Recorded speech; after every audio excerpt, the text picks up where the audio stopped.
Dsouza. I'm with AECOM. AECOM is an $8 billion architecture, design, engineering, construction management, and program management firm.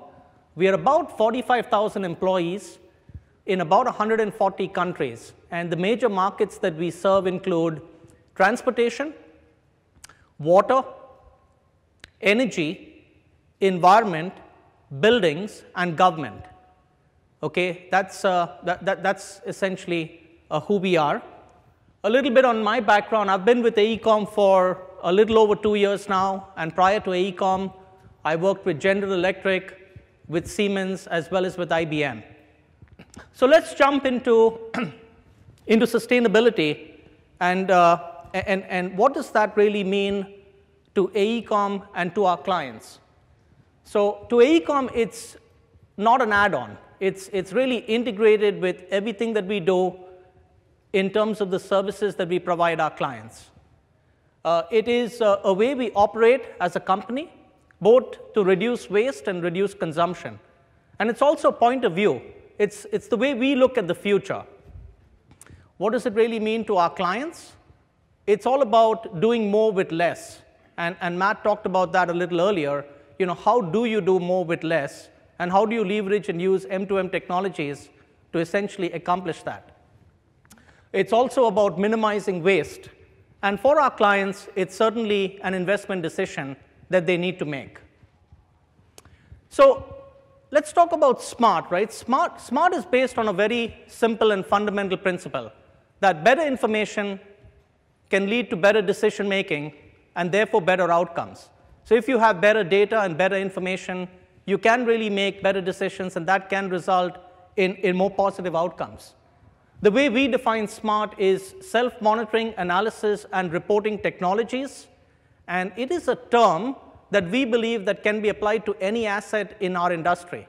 So for example, you could have a smart bridge, or you could have a smart dam, or a smart building, or even a smart city. So let's take a bridge example. Imagine you're driving over a bridge, and you're wondering, when was the bridge last inspected? Is the bridge safe? Is it structurally sound?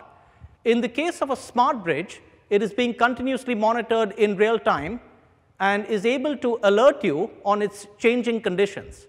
Okay? And that's the transition from an asset to a smart asset. If we then move to a city, okay, essentially it gets a little more complex because you have a number of different stakeholders in a city with different goals and objectives. And the question then becomes, can we find some commonality? How do we collect data to drive better decisions for city operations? Clearly, the world is becoming more urban. So 50% of the world's population today live in cities. That number is expected to reach 60% by 2030 and 70% by 2050. So with that kind of growth, clearly cities need to become safer, they need to become smarter, they need to become more efficient, more livable, and more sustainable.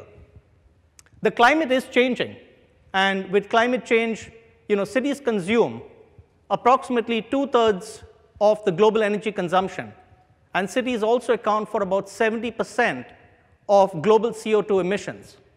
Okay, so with all that said, as a master planner and designer, AECOM needs to be ready to design cities that are more compact and denser, but are also smarter, that are also more livable and more sustainable. Let's look at what exactly is a smart city. A smart city is really made up of smart systems around transportation, around buildings, around the grid, around water, around public safety. And a smart city is one that is instrumented, that is interconnected and intelligent. Okay? And it's a result of the physical world and digital world coming together. So it now gives us an opportunity to use sensors to collect data and use that data to drive better decisions around city operations. How is the smart technology program at AECOM structured? It is structured around our major business lines, which is what you see on the top, but it's also structured around the global trends, which you see at the bottom. So if you look at the ecosystem, essentially you have a number of assets in a city. Think about instrumenting these assets with sensors, using information and communication technology and the internet to send the data back to a central repository, which in our case is at aecomonline.net.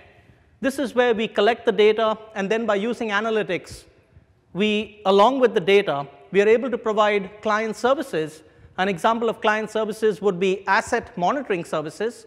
But being a design firm, we now have the opportunity to use the data collected and understand the performance of assets, but also use the information to improve our future designs. So that's a key benefit in terms of improving future designs from an AECOM perspective. So what's the client value proposition? We saw a lot of the value proposition statements the last couple of days. It's things like improving O&M, which is operation and maintenance. So improving the operations in a water treatment facility, in a water distribution system, improving energy efficiency in a building, reducing the risk of catastrophic failures by monitoring bridges and dams, managing regulatory compliance is another example, as well as improving sustainability and creating new revenue opportunities.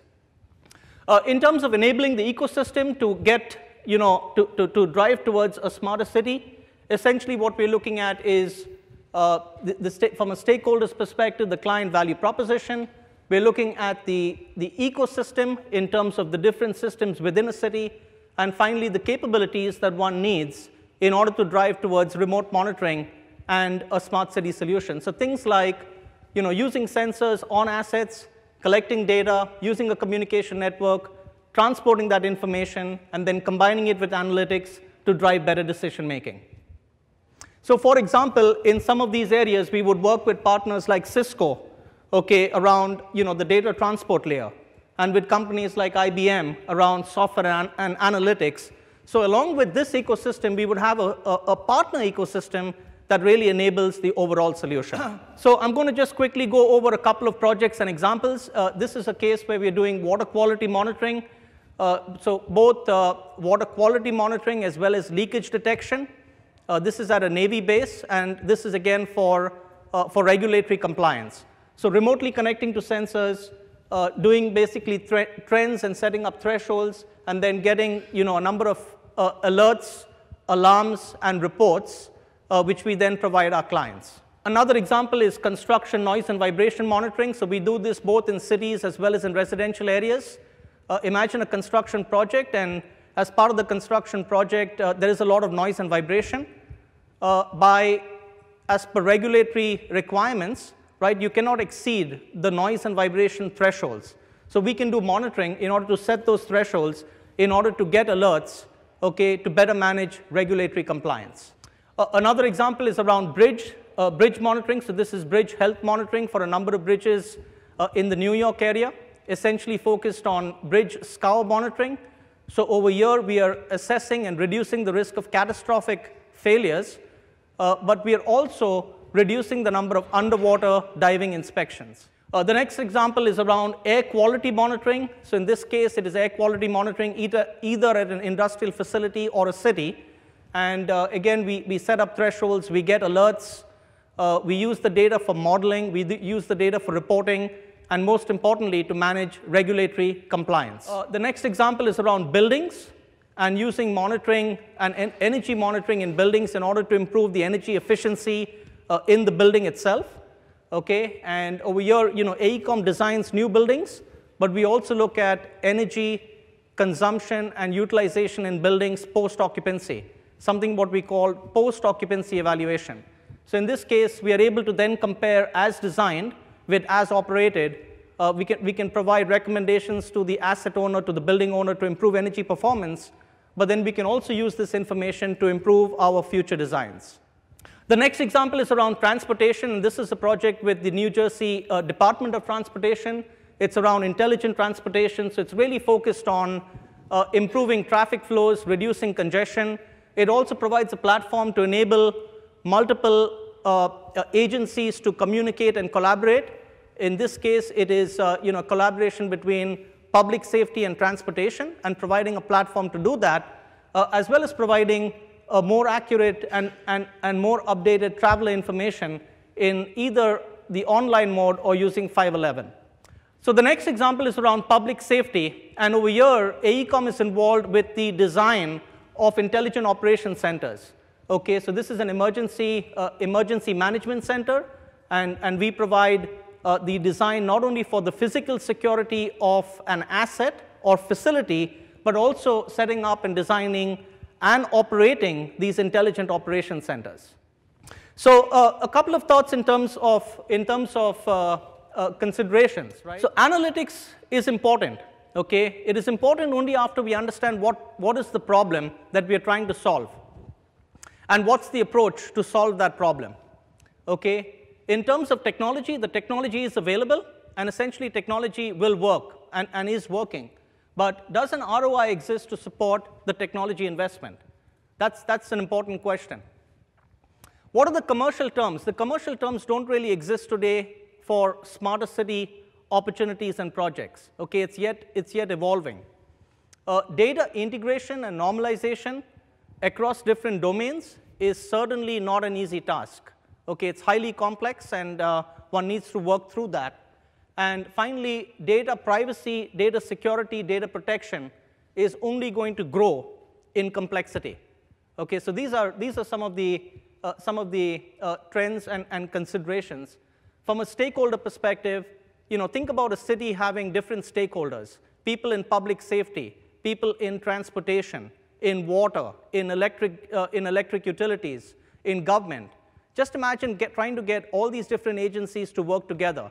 So you have a situation where there are multiple stakeholders. They all have different objectives and different agendas, and getting all of them to work together is certainly not an easy task. And finally, the geopolitical constraints, not only within the US, but on a global basis, and it's different in different parts of the world, is certainly something to consider and may hinder the full adoption of the smart city concept and technologies. So essentially, I'd like to end with just a couple of slides, and that is, city owners are faced with a number of challenges, right? Everything from aging infrastructure, where assets are getting older and need to be maintained and managed, to shrinking budgets, which means that they've got to manage that infrastructure with less money. Okay, so they need to do it in a smarter way. You have changing populations, so you can see the urbanization and people moving into cities, and that number that is significantly going to increase in the next few years to almost 70% by the year 2050. You have, the climate is changing, and that's just a fact, okay, as well as increasing threats, both man-made threats as well as natural disasters. So you have, all these challenges at the bottom, and innovative leaders in cities are looking for innovative solutions. So what does AECOM do? Well, if you want to know what AECOM does, you just need to look at one city. And everything from, we provide services that range from master planning to architecture, design, and engineering, to smart transportation, to smart water systems, to smart grid solutions and smart energy, and public safety, construction management to program management, right? So the whole scale of engineering-related services combined with technology services that we provide with partners like IBM, like Cisco, and others.